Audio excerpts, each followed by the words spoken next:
Amy, can you hear me? Yeah. Okay, that's good. Do you have a specific question that you want me to start with, or? No. No? Okay.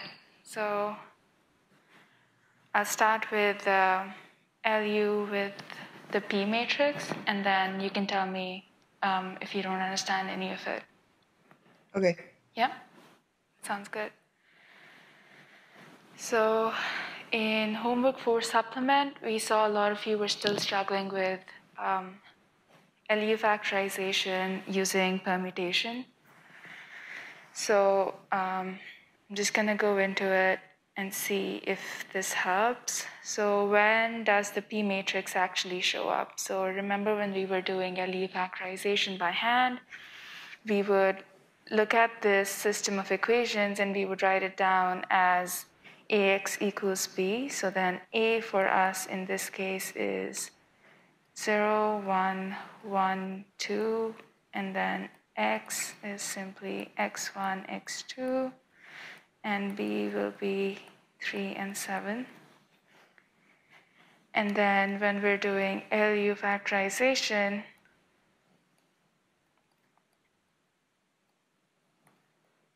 of A, we will want to get a row and a column, the C and the R, and that we use to build the L and U.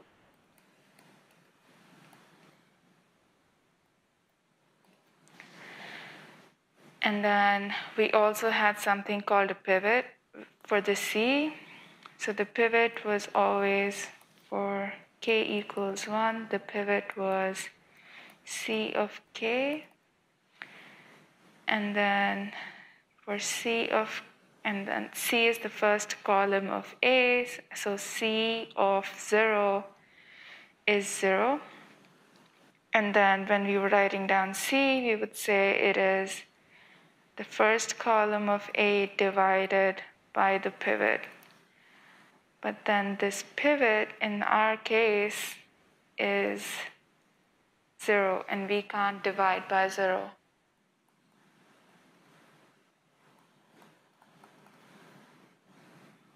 So what do? We go back to our system of equations and we observe that all of this happens because there was a 0 in this place. And it would have been just fine if my A looked like 1, 2, 0, 1. So what should we do to make it that way? Well, it looks like we want to permutate our rows. And the way to do that is we look at an identity matrix in 2, 2 that looks like 1, 0, 0, 1. And we permutate the columns of that matrix the way that we want it, and we call it a matrix. So you just flipped the A rows to make it upper triangular? Yep. Okay. Because we want to get rid of the 0 in the diagonal, because whenever there's a 0 in our diagonal, our pivot element is going to be 0, and we can't divide by 0. Okay, thanks.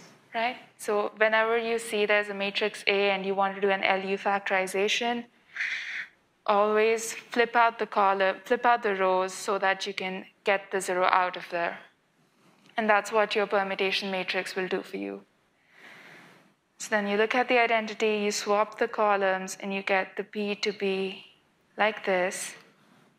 And to confirm that we got this new A, I'm going to call this A dash. We say that P times A, if you calculate that, it should look like 0, 1, 1, 0 times 0, 1, 1, 2. If you do the calculation, 0 and 1 is 1, and then 0 and 1 on this side is 2, and then 1 times 0 and 0 times 1 is 0, and then 1 times 1 is 1. So we got this form, And we can do LU factorization from this, because we'll never have the pivot be equal to 0. In fact, we know we can just look at it, and I can tell you that the LU factorization for this will be L will be the same as this, and then U will be the same as A, because A is already upper triangular. So that is the reason that you end up having a P matrix, and sometimes, like in cases like this, it is unavoidable, and even when you put the value equal to false flag in Julia, it'll end up giving you a P matrix because there's no way around it. So now that we know why they exist, we also want to know how to work with them. So when we were trying to solve the system of equations using LU factorization, so let's say you're given the equation AX equals B, and this is the problem from homework 4, I think.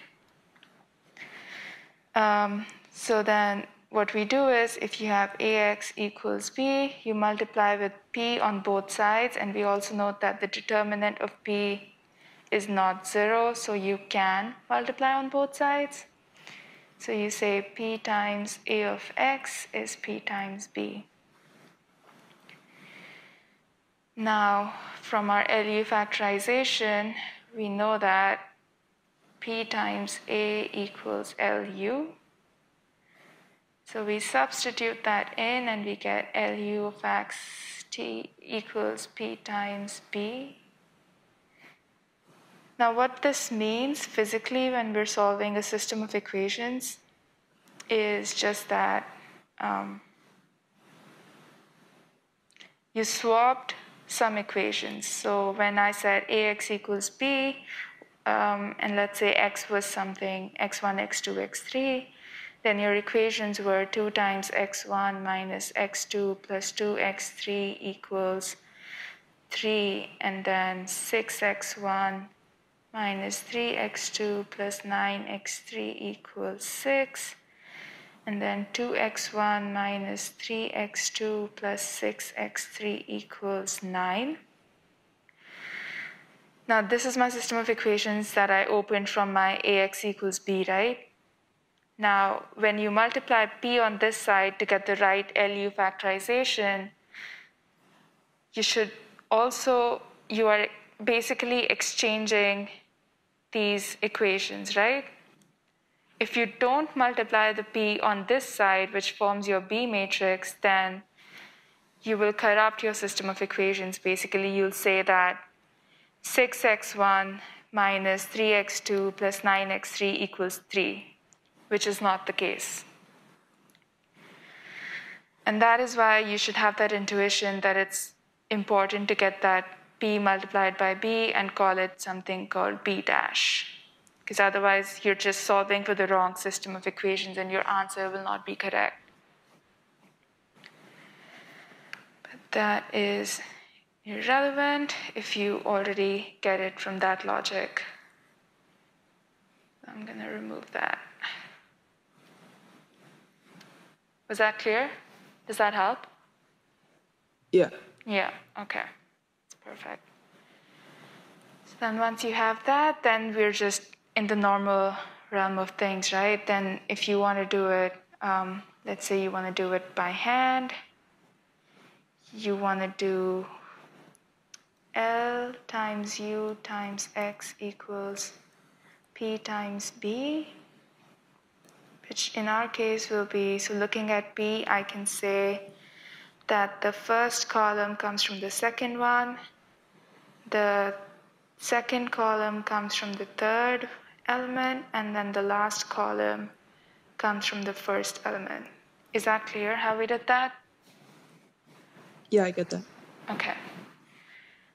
So if you have that, then it's all easy from there. You get Ly equals B dash, and you can simply, I don't feel like solving it, we can simply call the forward substitution function.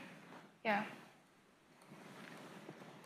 If you want, we can do this in Julia, but this is what we'll write down. We'll say L comma B dash, and then save it in a Y, and then we'll call an X, and we'll say, do the backward substitution for U comma Y. And that should give us our X. And then you should verify it. And this should help you with your coding. Verify your solution by checking if P times A times X equals B times B. If you have the solution to that, if Julia says that that's true, then that means you actually found the right solution. Otherwise, you did something wrong.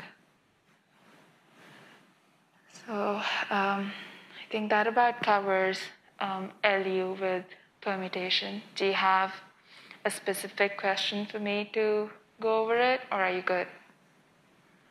In Julia, like I know you're supposed to put like check equals false or something. Like what does that do? So check equals false, it just gives you like numerically stable solutions. So what happens is sometimes on your A matrix, you have something like 0.000 something, and Julia will still divide with it and give you like if your A has something like this on the diagonal, and then your pivot element is this almost zero value, something there, in the end is like a 1. It will still divide with it and give you like a really big number in your L. And that just gives out numerically unstable solutions. So you want to stay away from formulations like that. Okay, so then the check equals false just like assigns those 0.000 values as 0? Yeah. It'll just give you like numerically stable solutions. Okay. Yeah.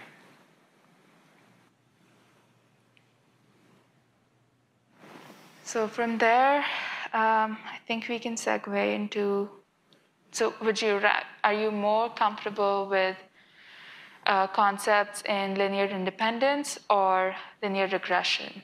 Because we can do either. I'm good with both. You're good with both? Okay. So I'll take up independence in the sense I'll give examples for using the semi-protip, like the existence and uniqueness of solutions. We'll go into that only because, I think that's more interesting. Yeah. But if you're good with linear independence, I'm going to skip that part, and we'll go right here. So when we're talking about linear independence, one question that comes up is that we want to check if the columns of A are linearly independent. There's two ways to do it. One is by definition, where we say that if the only solution to A alpha equals 0 is the trivial solution, then the columns of A are linearly independent. Or we can use a protip, which just says if the determinant is non-zero, then all columns of A are linearly independent. Where do we use it? This formulation, we use it in checking the uniqueness of AX equals B. But for existence, we need to count the number of linearly independent columns. So the way to do that is, one is by definition, where we have, I will say, let's have a set of vectors of the different columns of A to AM. And you want to count the number of linearly independent vectors. The way to do that is, first of all, by definition. What you do is, I'm going to take the set which has just this column. I check if, should have drawn it like, let's say you have the set and you just put the first column in there, and then you check if this set is linearly independent. If it is, then you add the second element, the second column to it, and you check again, and then if it isn't, then you drop it and you just put in second column in there. And then you go on and on, like I think you'll find that in the lecture notes when we're talking about it. And by the end of it all, you'll find you'll find a set that has the minimum number of the maximum number of linearly independent columns in A. And using that formulation, you can count the number of columns, the number of linearly independent columns in A. That's one way to do it. The other way to do it is using the semi-pro tip, where we look at the LU decomposition of A transpose A, and then we look at the number of zeros in U. If there are no zeros in the diagonal of our U, then we say that all columns of A are linearly independent. If there's 1 0, then we say m minus 1 columns are linearly independent. And if there's more than 1, then we have to look at the full U matrix and then look at the form and see the number of linearly independent columns. So if that part of the theory is clear, we can look at an example of this in coding, like a Julia example. Yeah? Yeah. Okay. So the first one, let's try and do it iteratively using the definition, which is not the smartest way to go about it. The smartest way will be to use the semi-pro tip, but let's just see what that would look like. So I'm going to use this big, I think this is in the homework supplement, I think in the homework 5 supplement. The code is directly from there, but I'll still post it. So what you do is, I have a big M matrix, and I create an A matrix in a way that I know that it is not going to be linearly independent because I created it in a way that it isn't. So I get my A, which is a big array.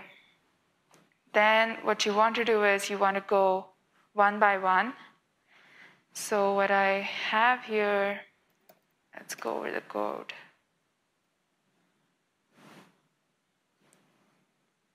What I have here is that this first one gets the size, then I create an empty array for storing the independent vectors that I found, the independent columns that I'll find in A.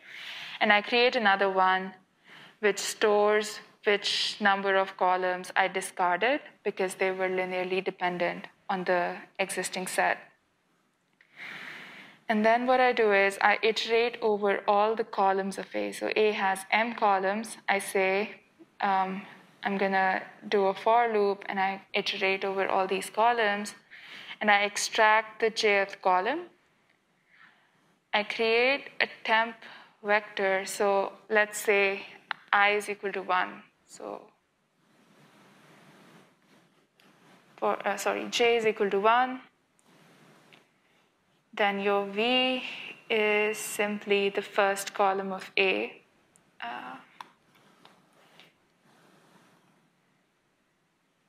This will be the first column of A, it's A1 column.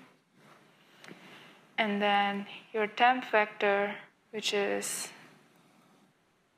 the number of independent vectors, for now it's 0, so it's basically just V for now.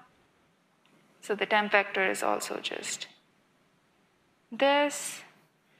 And then for a test, I just use the pro tip, which says, so if I have to check this matrix, if the columns of this temp matrix are linearly independent, then the determinant of temp transpose times temp should not be 0.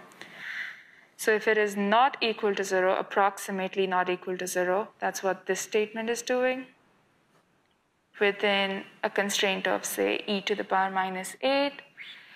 If I can say that that determinant is not equal to 0, that means that the vector A1, the first column, was actually independent. The set temp was independent, so it wasn't all zeros. And then I update the set of independent columns to hold the first column of A.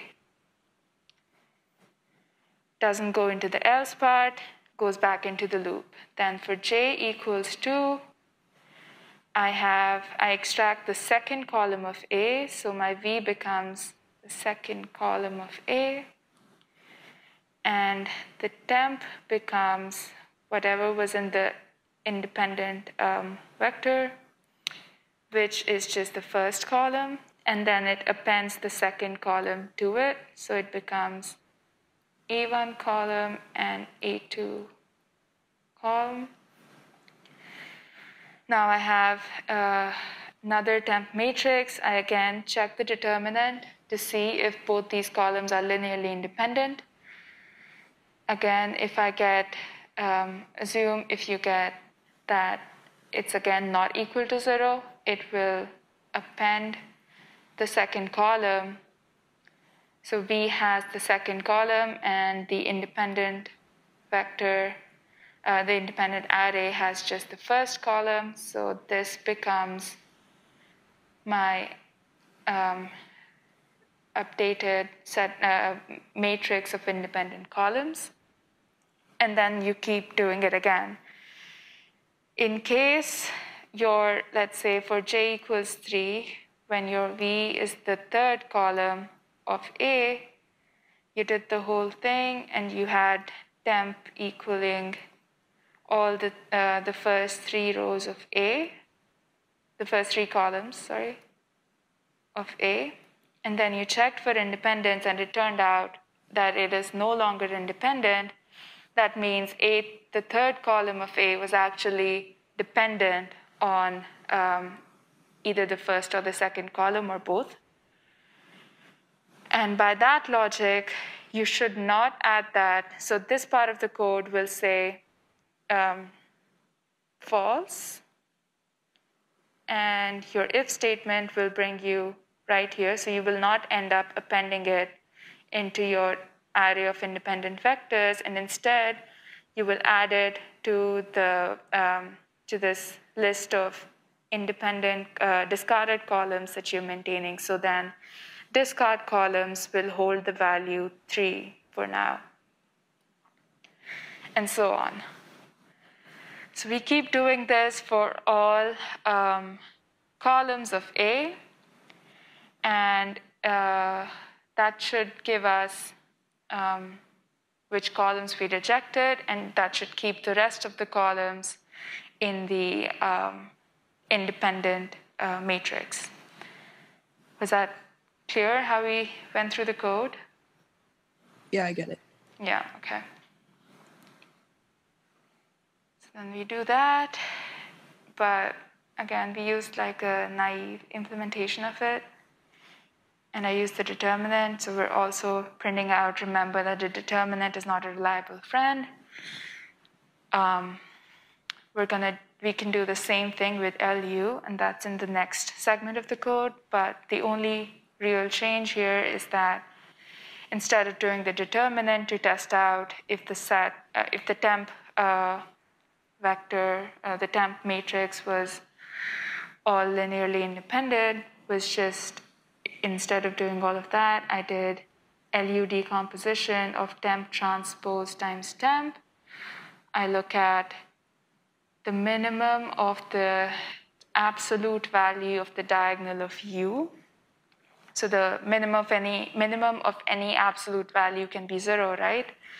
So if there was any 0 in the U matrix, then the element test should hold the value 0. I check if it is equal to 0 actually, and if that holds true, then that means that there wasn't a dependent column that was just added. So it does the same thing, but just a different formulation. And with LU, in both cases it ends up removing the 5th, 6th, and the 7th column of the A matrix.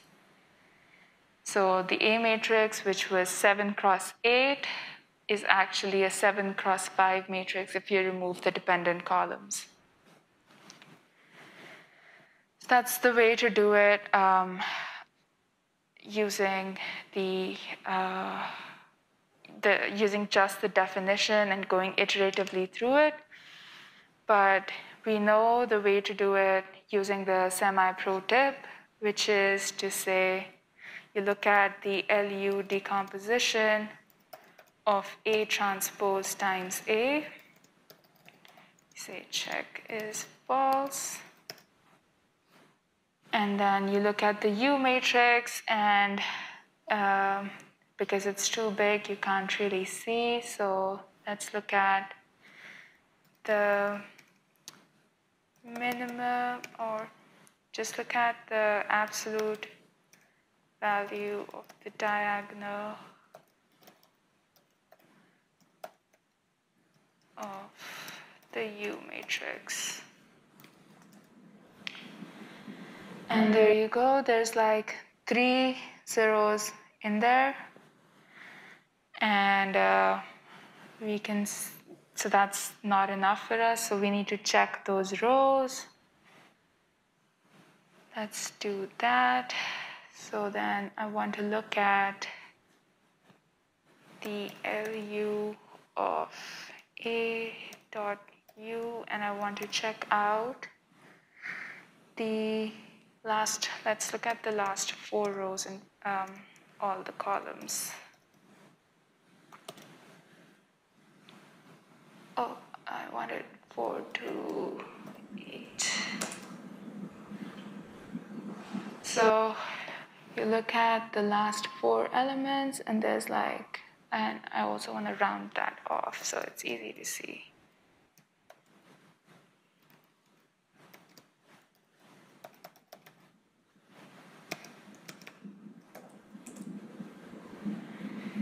Yeah. So we look at the elements with 0 in them. So these 2 rows are all zeros, so we don't have to worry about this one. We look at this one, but it looks like I can already tell that these 2 are linearly dependent. So if it's 0 here and there's 1 element here, we're still good. So we can say that there's m minus 3 times m minus 3, basically like 3 linearly dependent columns in there, which is exactly what we got from our other evaluation. Is that method clear? No? How do you know the last 2 of the rows are linearly dependent? So let's look at the full, maybe it will help if you look at the full thing, and I'll just round it off. Like I see how like you get like super small numbers. Yeah. But like so if you have like super small numbers, you have to look at like the rows, right? But how do you know how do you know from looking at the rows that it's linearly dependent? So if the row is all zeros, then you're automatically good, because that means that how to explain that? So let's open up what our semi-pro tip was. So let's see if I have it here. Let us see. It was in.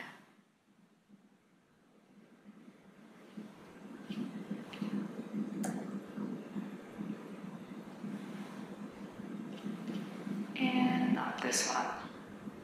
Okay.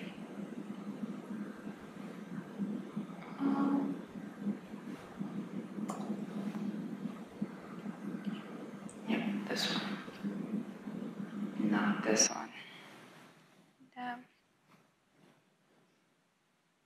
Okay, let's hope it's this one.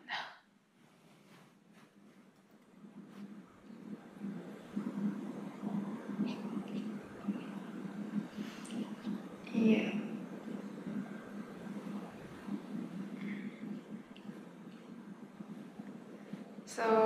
Our semi-pro tip says if there's no diagonal elements, then all columns are linearly independent. If there's one zero element, then you can say there's m minus 1 linearly independent elements. If there's more than two, then if the rows of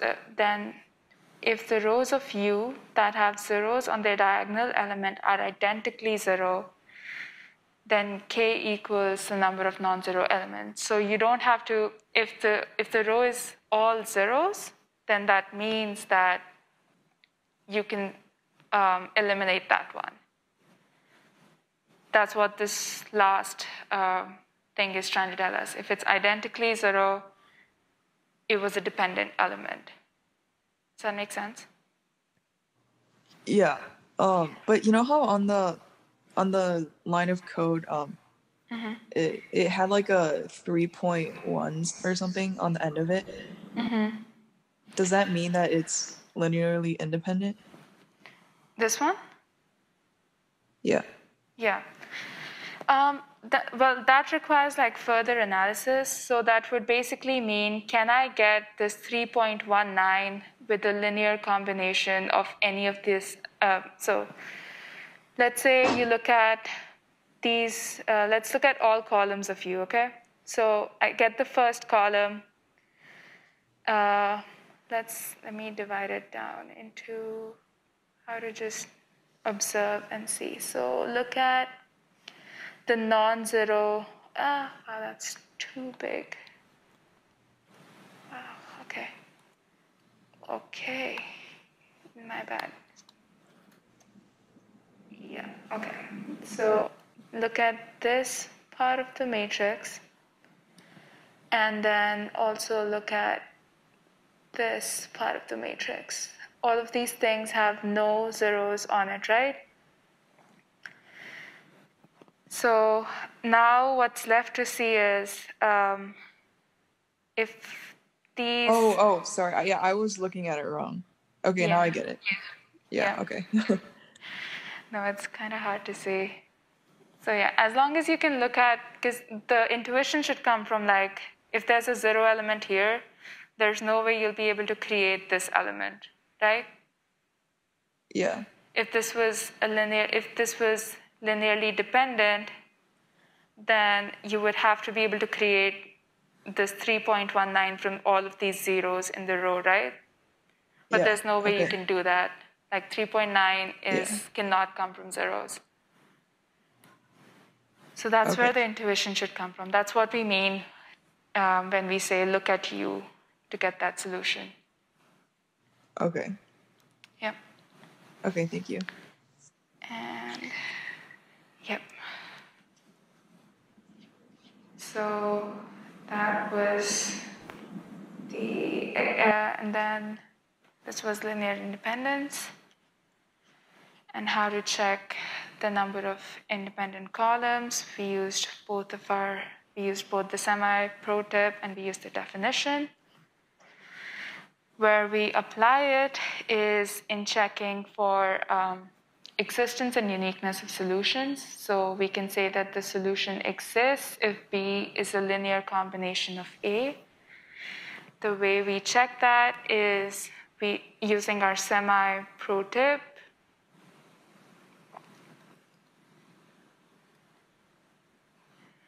We say if B is a linear combination of A, then the number of linearly independent columns in A should be equal to the number of linearly independent columns in AE, which is just an appended version of this. And because we know how to count the number of linearly independent columns, because we just learned how to do it,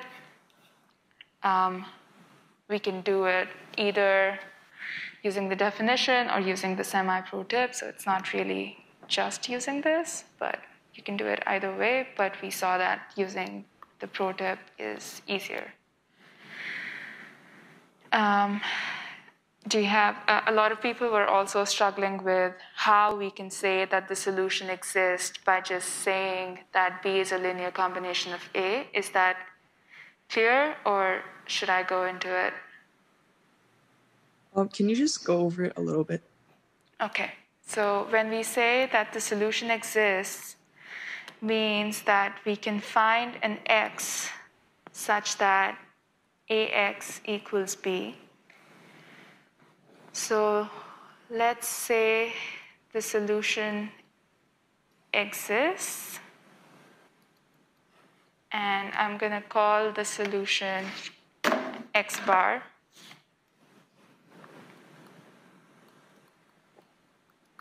So that means that x bar satisfies the system of equations. Now let's say x bar is some vector x1 bar, x2 bar to xm bar. When I write ax, and a is written down in its columns as a column, a2 to am columns.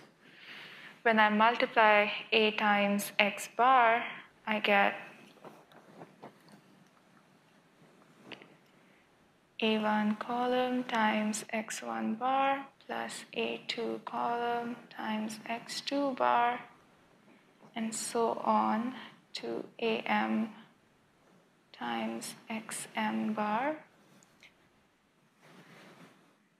Now, if it satisfies this equation, that means that all of this is equal to b.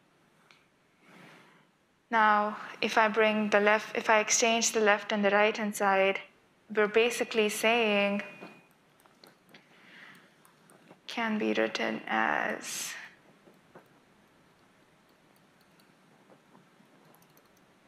b is a times x1, the second column times x2 to this formulation. And this looks very similar to when we're talking about B linear dependence. So from definition, B is a linear combination of set of columns of A if B can be written as A times alpha 1 plus A2 times alpha 2 to AM times alpha M. So these two forms are comparable. We just called alpha 1 to be x1 bar. So if we can say that, so saying this basically means that we're saying that B is a linear combination of columns of A, and by writing this down, we could prove that that also means that it satisfies this equation. So a solution essentially then would exist if we can write down B as a linear combination of A. Those two forms are comparable because they're writing the same thing, it's just a notation difference. Oh, okay, I get it. Yeah? So that part is clear then. So once you know that you can write down B as a linear combination of A, you can also look at the uniqueness of the solution, which comes from the fact that if all columns of A are linearly independent, then first of all, you should check for the fact that the solution actually exists. So, which is where this kicks in. You check if B is a linear combination of A. The way to do that, you take the LU factorization of A, and you take the LU that is A square of A times A transpose times A, and you take the LU factorization of AE transpose times AE, where AE is this appended thing, and you check the number of linearly independent columns.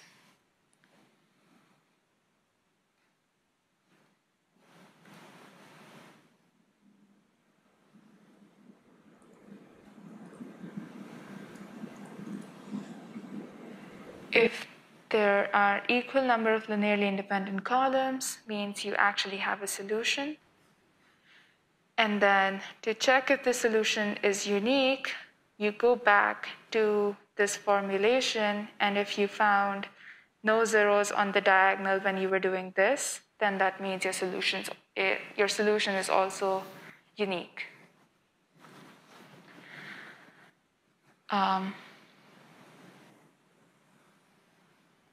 Yeah, and then that part is clear. We can go into either regression, or if you looked at homework 5 supplement, there's actually an interesting answer in there that we can go into. Oh. So let's go to homework 5 supplement, and there's this another formulation of understanding how to grasp B is a linear combination of A. So let's say there's three, when I give you a system of equations, there's three possibilities for AX equals B. First is A is a square matrix.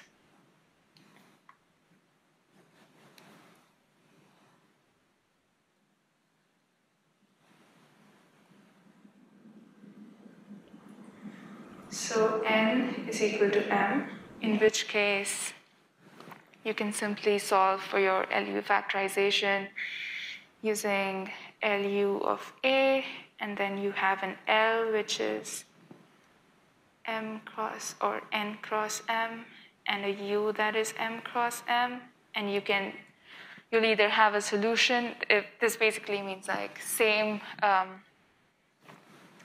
you have three equations and three unknowns.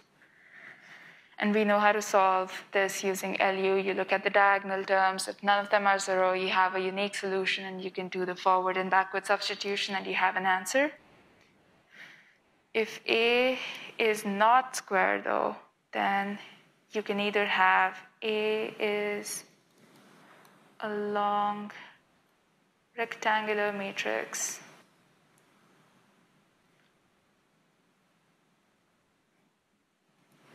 then you'll have more number of rows than you'll have the number of columns, which means more equations and less number of unknowns, which is a harder system to solve because you have more equations to satisfy, but you have fewer number of unknowns, like fewer values that you can put in those equations. In this case, your L will be the dimensions of L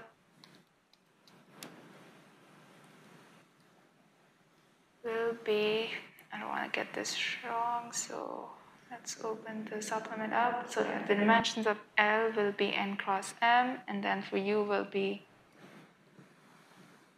dimensions of L will be N cross M, and for U will be M cross M.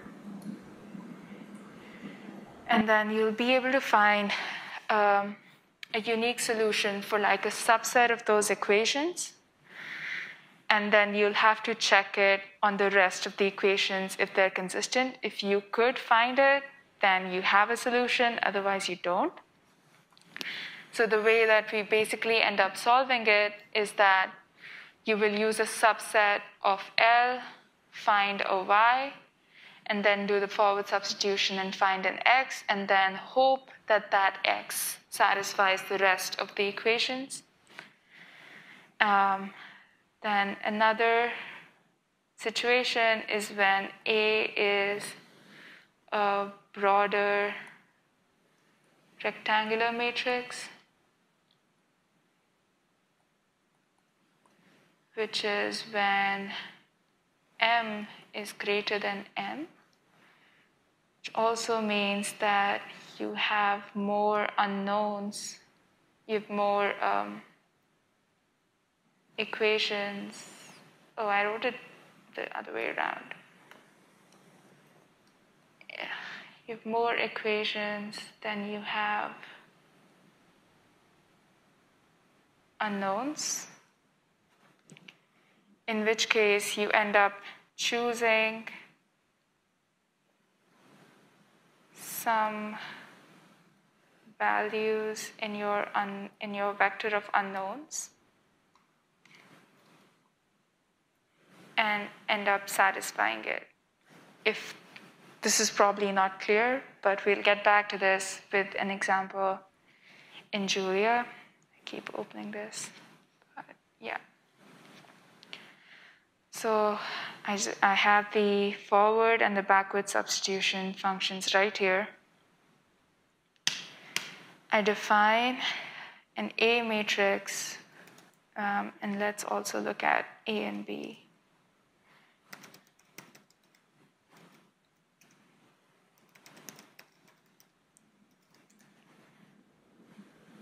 So my A here is this 3 cross 5 vector, which means I have 3 equations and 5 unknowns. I have x1, x2 to x5, and I only have 3 equations that I'm given that they can satisfy. So it is I think it's the third case that we're trying to solve. It's more unknowns and less number of equations.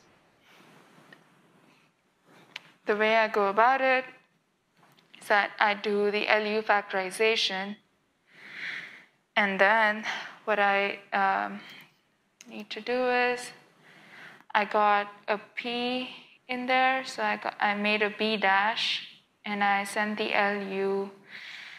It looks like it's exactly the same, but it's not really, and it'll be clear on this step why that is. But when I send in the L and the B dash here, the forward substitution function gets a 3 cross 3 with B is a 3 cross 1. So this one is consistent, and you can find if a unique solution exists, which it probably will, you will find a unique solution to Y, because Y is a system of 3 unknowns and 3 equations. So I distinctly found my Y. Now for my second system of equations, which is U times X equals Y, I have a 3 cross 5 with a 5 cross 1 giving me a 3 cross 1. So what I do is, it's not clear here, but I'm essentially appending, actually let me put that here so that it's clearer. I'm going to append 2 rows of zeros in U, which is basically saying I'm not going to care about the x4 and the x5 variable. I'm setting them to 0. So you want 2 rows and 5 columns.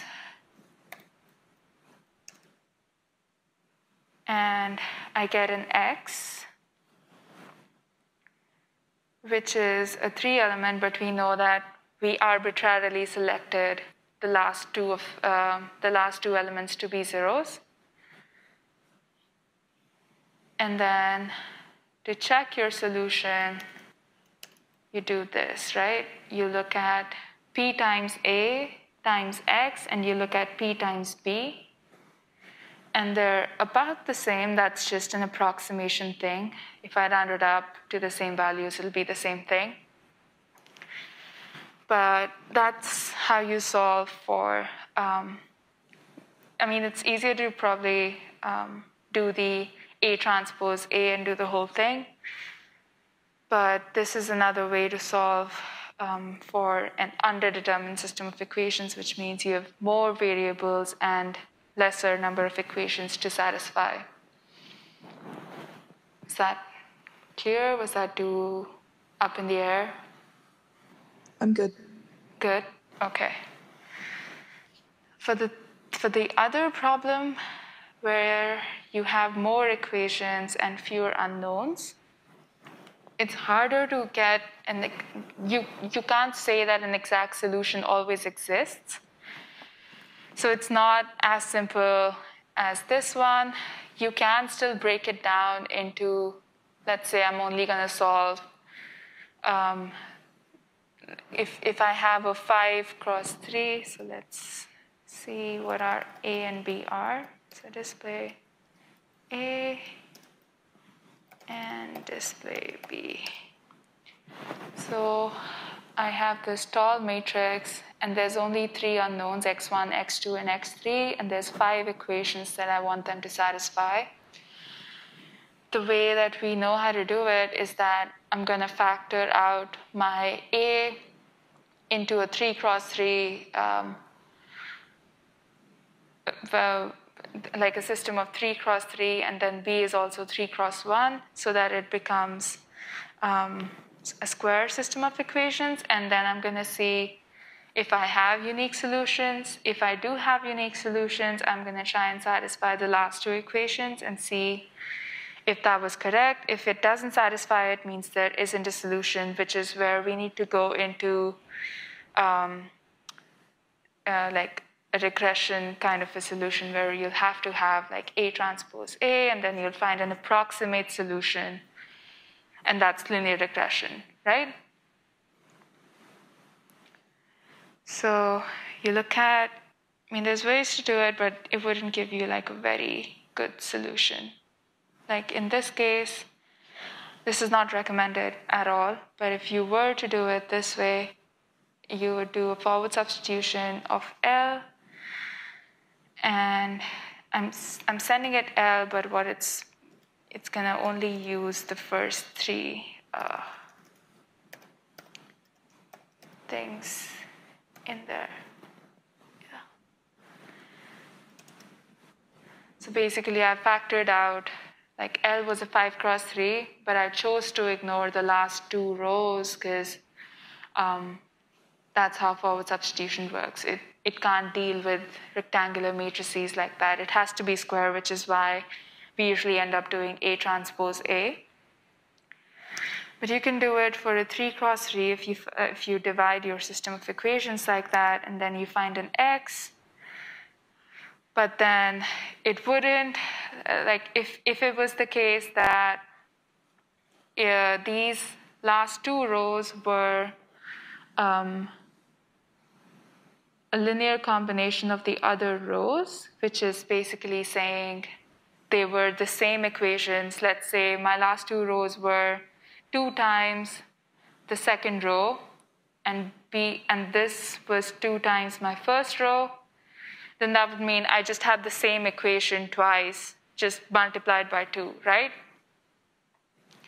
That is not the case here, which is why when I found my x, I could only satisfy the first 3 variables, the first 3 equations exactly, and then the last 2 elements are just gibberish. I couldn't satisfy that equation. So this system of equations, I would say there isn't an exact solution, but there is a unique solution if you choose to ignore the last 2 equations. Was that too much, or could you still follow? Yeah, I can still follow. Okay. So that is how we cover all our bases with LU using AX equals B. I think the way we covered it in class is using the LU factorization from A transpose A, and then using the U matrix to solve for X, which is also a way to do it. But yeah, what else can we do? Are you good with regression? Because that's what I would do next. I was gonna fit a sine wave to and build a phi matrix. That'll probably help you. If you're good with that, I'll let you go. if you're comfortable with building phi matrices, doing LU factorization, and getting an approximate solution, you should also be set for project 2. Actually, can we go over that? Yeah. Yeah, that's okay. So let's do this.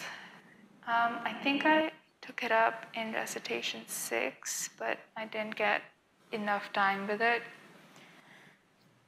So let's go in the end. Linear regression. So we have a system of equations. You're given some points, x1, x2, xn.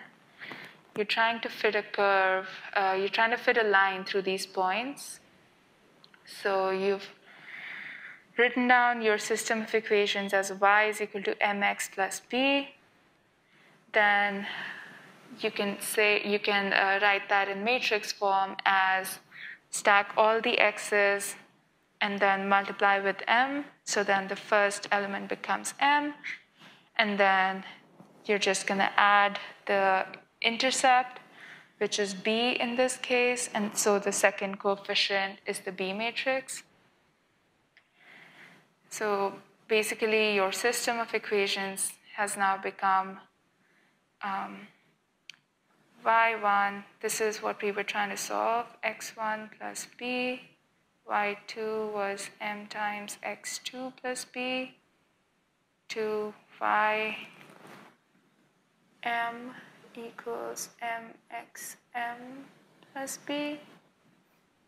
There's n here, but this is what we're trying to do, right? We're trying to find a line through these points. So your system of equations is this tall matrix. And like we saw for the tall matrices, you can't always say that an exact solution will exist. So we try to find an approximate solution where we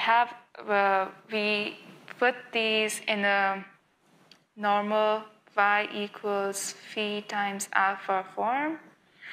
Your y is just all of this stacked up, and then your phi comes from looking at this. You look at, it'll always be this element. First, okay, before you get the phi, you want to get the alpha, which is your vector of unknowns. So what are we trying to find? We're trying to find the slope, and we're trying to find the intercept. And your phi then comes directly from it. When you look at your system of equations, you say, okay, if I was to get the first equation, how would I build that? Well, I'll have to have x1 here, and I'll have to have 1 here. Then for my second equation, I'll have to have x2 here, and I'll have to have 1 here, and so on. So that is how we filled our phi matrix, which is called the design matrix or the regressive matrix sometimes.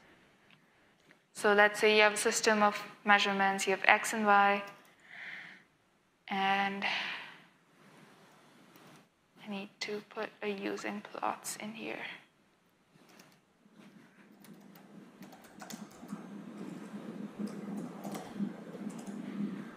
And this is your point in scatterplot. It'll take a while because it precompiles plots.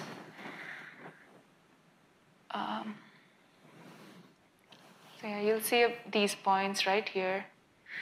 And then we build our phi matrix. If I have it the other way around. So my first element is b, and then the second element is m. That's why my 1s are first, and then my x's are second. If we were going to be consistent with that formulation, it should be x, and then 1s, 5, 1.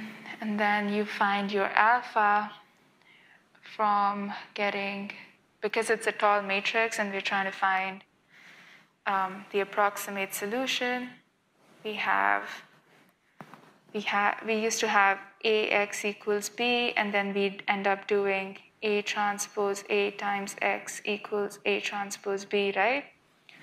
So now that we have phi times X equals Y, phi times alpha equals Y, you'll do the same thing. You'll do phi transpose times phi times alpha equals phi transpose times Y.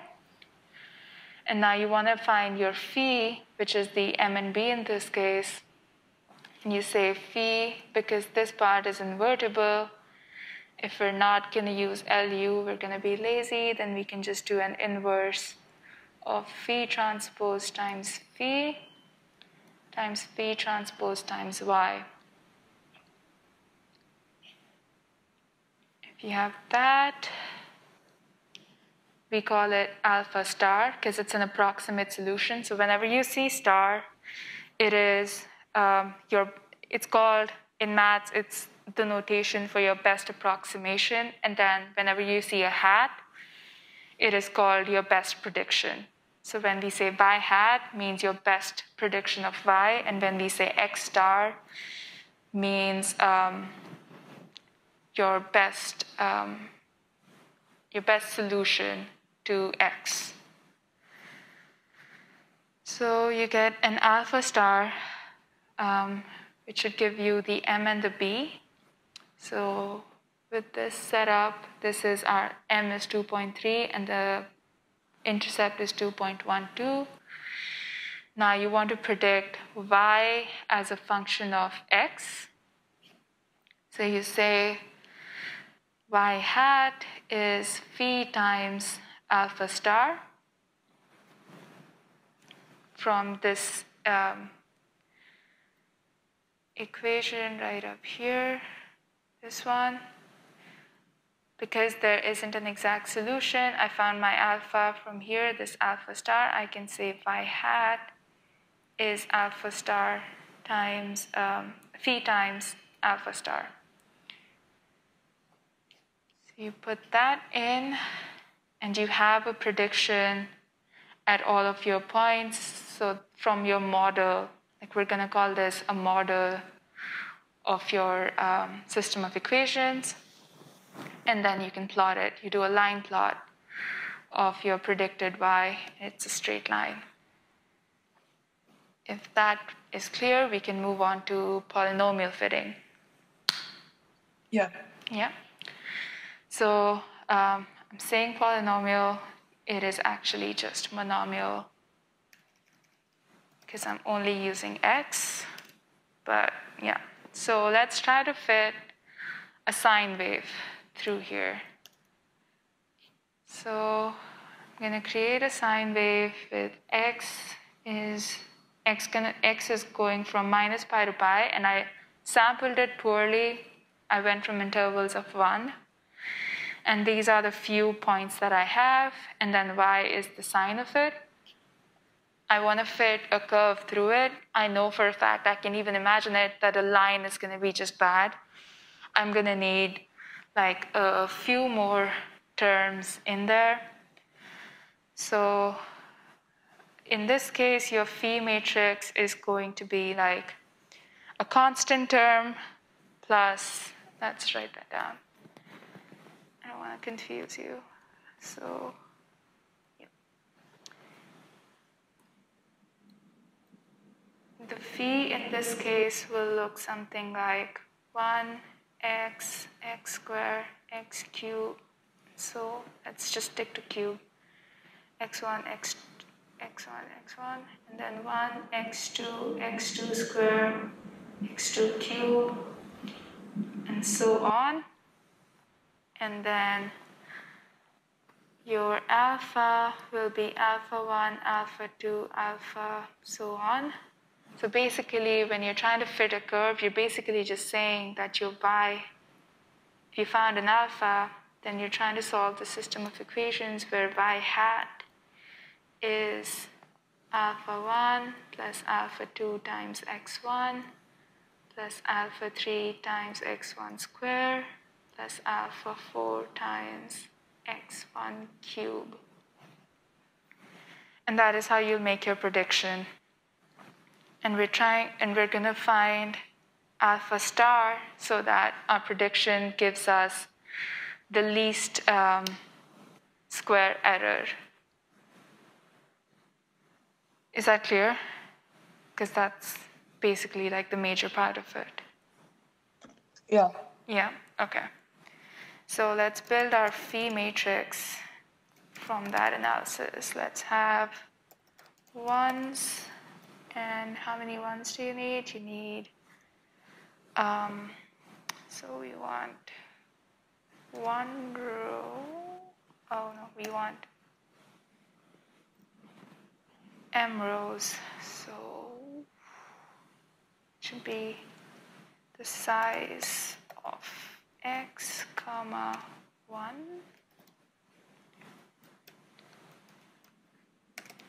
And I want a column. I want one column. Followed by x, followed by the square of each term without this, followed by the cube. And I think I'm gonna need like higher powers, so I'm gonna go till 7. So now you have the phi, and the rest of the steps are exactly the same. You have the phi, you get the alpha star the exact same way. And then that is how you fit the curve. Not going to be a smooth plot. We're going to see why, but let's get the bad plot first. Oh, I didn't run that one.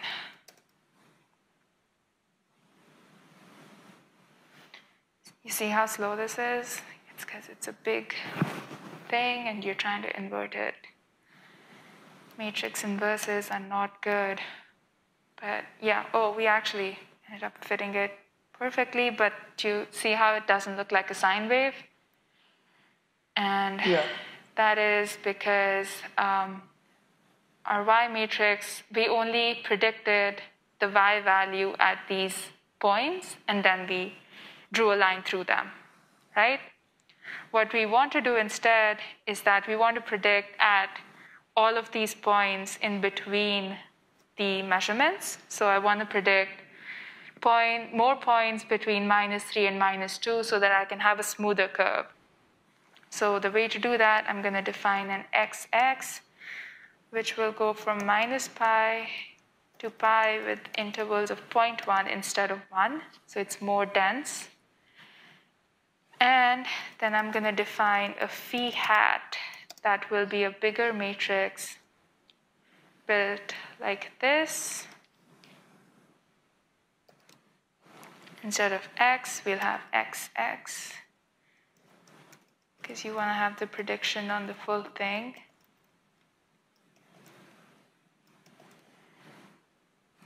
Now that you have this, you don't want to calculate your alpha star again. You don't have, those are not your measurements. Those are just your interpolations. So we're going to use the same alpha star. We won't calculate it again. And we'll have a y hat and this thing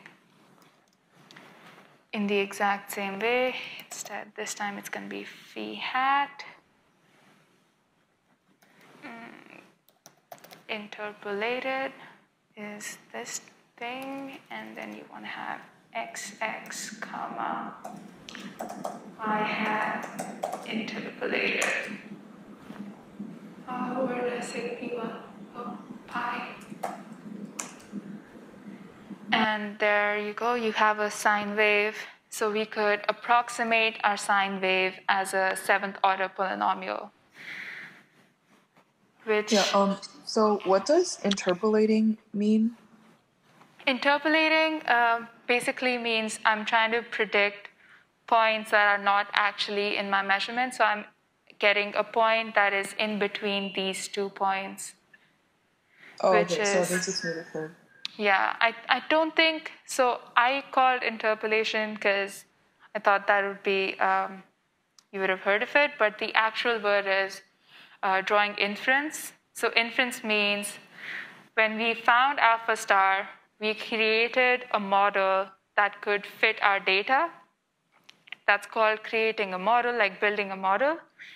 and then predicting values that are not, I probably did not have minus 2.5 in there, but then I could still predict the y value at x equals minus 2.5 from the same data, and that's called drawing an inference on your model. These are like machine learning terms, yeah. But yeah, that's how we do it. I think if we understand linear independence, we understand LU with permutations, you understand linear dependence, existence, and uniqueness, and you understand linear regression, then you are all set for project 2 and some foreseeable homeworks. So yeah, I think I'm going to stop here. Hopefully this was helpful. Yeah, it was. Yeah, and I'll put up all the notes and the Julia notebook in the recitation folder. Thank you for coming.